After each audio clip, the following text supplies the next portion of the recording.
नमस्कार प्यारे विद्यार्थियों, आप सभी 10वीं बोर्ड क्लास के विद्यार्थी ध्यान दें कि अपना गद्य में एक लेसन चल रहा है, एक अद्भुत अपूर्व स्वप्न। इस पाठ के लेखक हैं हास्य विनोदी स्वभाव के या हास्य विनोदी लेखन करने वाले भारतेंदु हरिचंद, जो बहुत कम उम्र में बहुत अधिक अच्छा रिस्पॉन्स उन्होंने दिया है।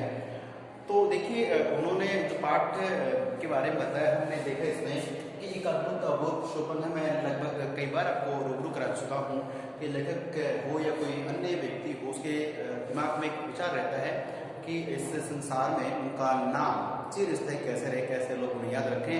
तो उसके कई प्रकार के विचार थे जो हम पढ़ चुके हैं। बात कर रहे हैं कि देखा जाता है कि विद्यालय बनवा दिया जाता है। विद्यालय बनाने से लोग उसमें पढ़ेंगे, बच्चे पढ़ेंगे, बच्चे बहुत सुधरेगा।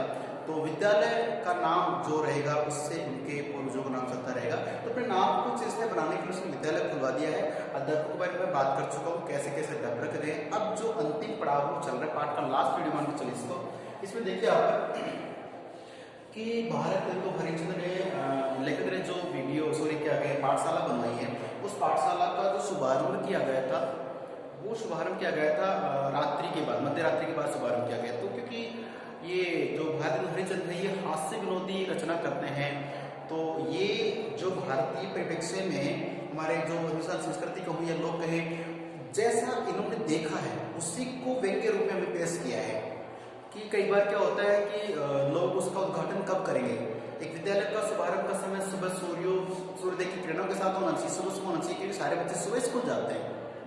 एक तरताजगी रहती है दिमाग में, पढ़ने की एक इच्छा रहती है, ज्ञान प्राप्त करने का एक माहौल रहता है। लेकिन यदि विद्यालय का शुभारंभ कब कर रहे हैं, मध्य रात्रि के बाद कर रहे हैं। चलो जो भी इनकी सोच समझ है।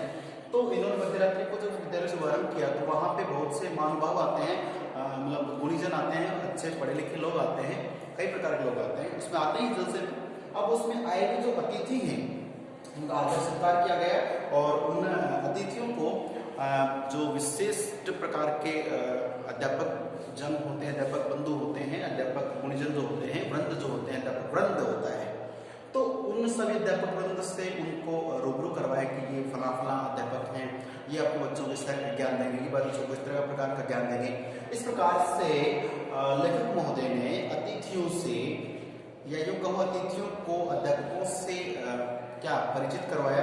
परिचित करवाने के बाद बात करें हम कि जो अतिथि महोदय बैठे हैं उनके सामने ही लेखक ने एक प्रार्थना की है। क्या प्रार्थना की है कि पाठशाला के शुभारंभ पर आए अतिथियों से अध्यापकों, देखिए अतिथि लग रही है, अध्यापकों के परिचय की बात। क्या होता है, लेखक ने उपस्थित महानुभावों से प्रार्थना करता है कि देखिए आप अपने बच्चों को हमारे विद्यालय में पढ़ने के लिए अवश्य भेजें।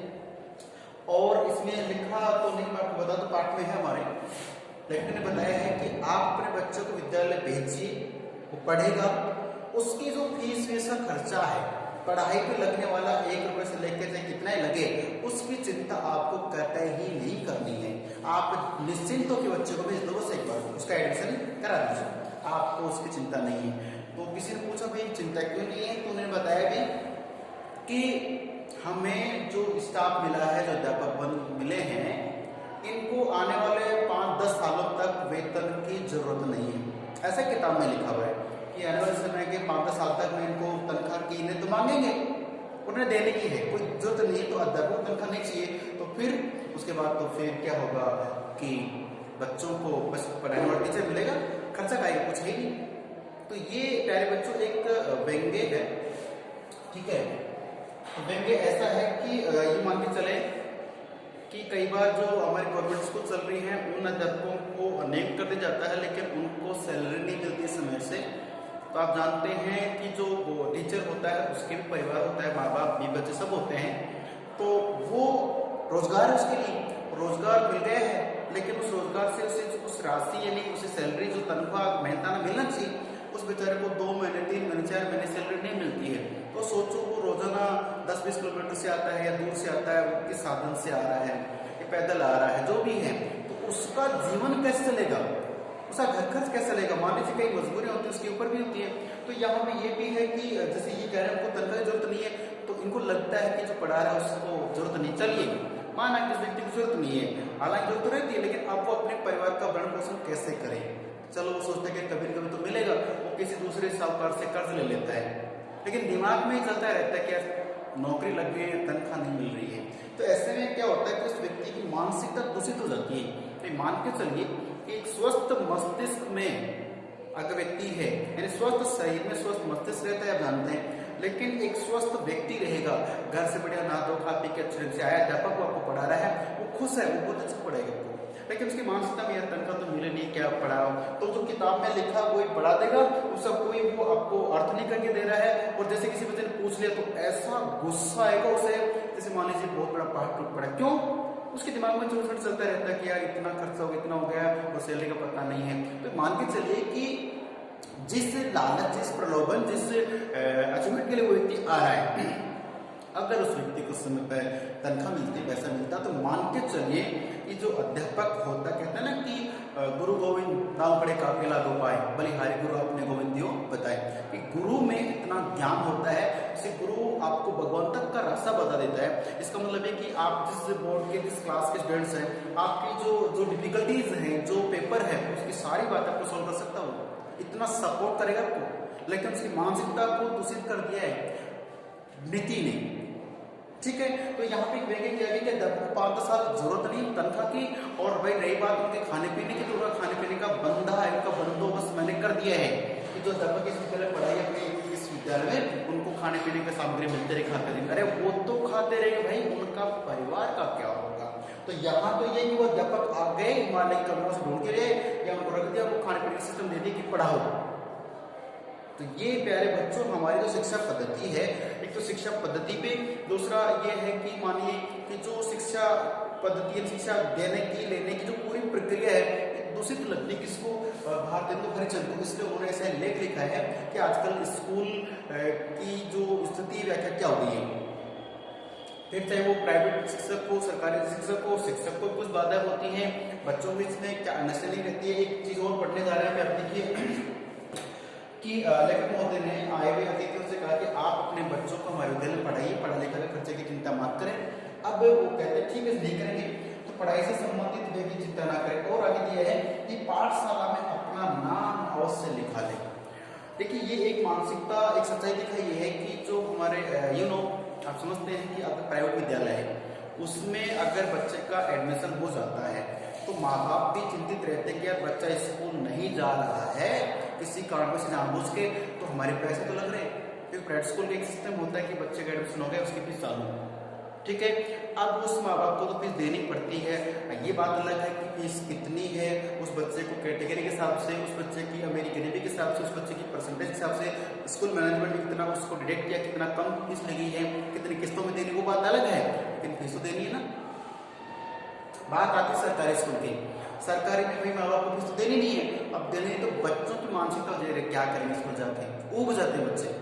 देखिए प्यारे विद्यार्थियों, आप 10वीं बोर्ड के विद्यार्थी, आपको एक बात ध्यान रखनी है कि हर चीज की एक समय सीमा होती है, लेकिन क्या होता है कि जब आपको जिस चीज की जरूरत है ना, उस समय वो आपको मिलती नहीं है, और जब आपको जरूरत नहीं होती उस समय आपको मिलती है। आज बच्चों को फोर्स करके पढ़ाया जाता है, बेटा पढ़ लो, काम आएगी, लेकिन इस टाइम है ना बच्चे फोर्स से ही पढ़ते हैं। 2% बच्चे से खुद पढ़ते होंगे, बाकी सब बच्चे माँ बाप का, टीचर का, समाज का फोर्स रहता है, बच्चा पढ़ता है।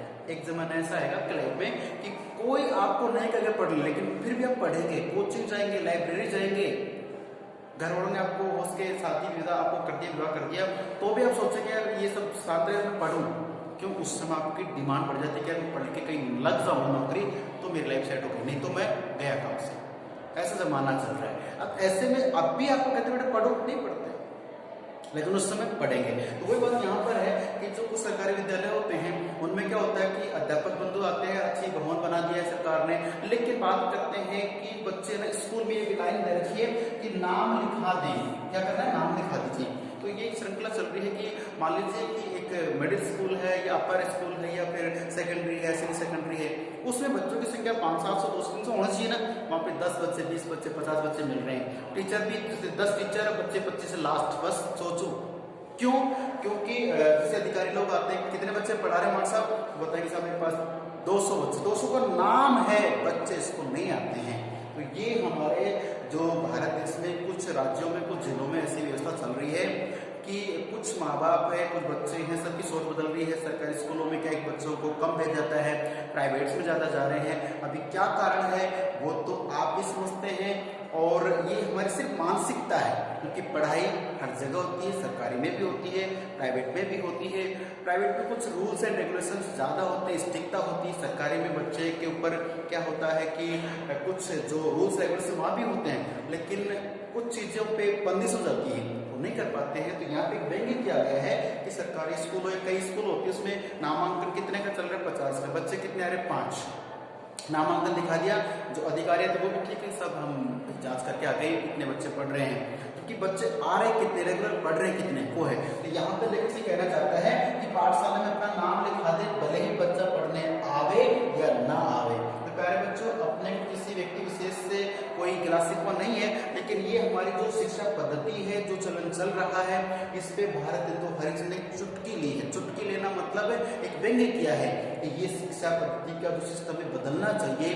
नामांकन जितने हैं, जैसे 100 का नामांकन है तो 80 बच्चे तो रोजाना प्रेजेंट होने चाहिए। 10 बच्चे छुट्टी तो कर सकते हैं ना किसी कारण से, लेकिन इतने तो होने चाहिए, लेकिन नहीं मिलते हैं। तो उन बच्चों के लिए जो अध्यापक है उनका तो पैसा देना पड़ेगा गवर्नमेंट को, तो पैसा भी लग रहा है, बच्चे पढ़ भी नहीं रहे। तो शासन व्यवस्था, मैनेजमेंट कई प्रकारों पर अंकुश लगाता है या प्रश्न उठाता है। तो प्यारे बच्चों, अपने जो लेख था, इस लेख में था कि स्कूल खोलने की बात की, स्कूल खोला गया है, अध्यापक क्या होते हैं, किस तरह से हैं, सारी बातें पढ़ चुके हैं। तो मैं समझता हूँ कि आपका कोई भी डाउट नहीं रहना चाहिए। अगर फिर भी आपको लगता है कोई लाइन में, कोई वर्ड में डाउट है, प्लीज आप व्हाट्सएप पे या वैसे पूछ सकते हैं। आपके बोर्ड एग्जाम का मैटर है, पार्ट में काफी इंटरेस्टिंग बातें हैं, बोर्ड के हिसाब से इंपॉर्टेंट लेसन है। सो प्लीज, और ये अभी हटाया नहीं है, इस पार्ट को रखा गया है, इसे पढ़ना भी है, ठीक है।